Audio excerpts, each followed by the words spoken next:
राधे राधे दोस्तों, आज आप लोगों को एक बहुत ही सुंदर लड़की विवाह गीत सुनाने जा रहे हैं। कैसा लगेगा जरूर बताइएगा। अच्छा लगे तो लाइक सब्सक्राइब करिएगा और शेयर भी करिएगा। चलिए आप लोगों को लड़की विवाह गीत सुनाते हैं।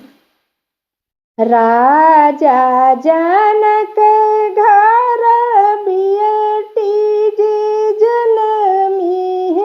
जनमी है बार कुंवर। राजा जनक घर बियटी जे जनमी है बार कुंवर। हकड़ऊ नागर की धगरिनी आवाऊ नरवा छिनाऊ।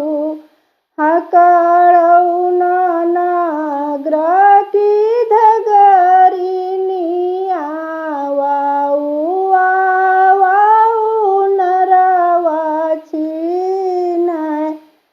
नरवा छिनाऊ धगरिनी बाबा बारहिया राई। नरवा छिनाऊ धगरिनी बाबा बारहिया राई। या तारा सुनत बाबा उठी के नी बैठाई। कहीं बेटी सुनऊ मोरी बात।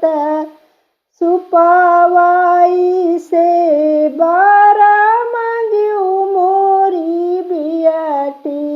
कैसे काला गाँव पार।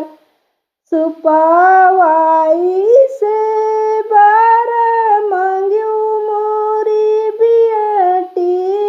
कैसे काला गाँव पार। सुनाऊ बाबैया मोरे सुनाऊ बाबैया। बरहा बरस बाबा हियारता लगी हैं। तबली का हुआ बसायन। बरहा बरस बाबा हियारता लगी हैं। तबली का हुआ बसायन। बाबा मोरे अच्छा बाराहिरी हाउ लगी हैं जून। बाबा मोरे अच्छा बारा ढूंढी हाउ मोरे लगी हैं जून बहुत। अबाही से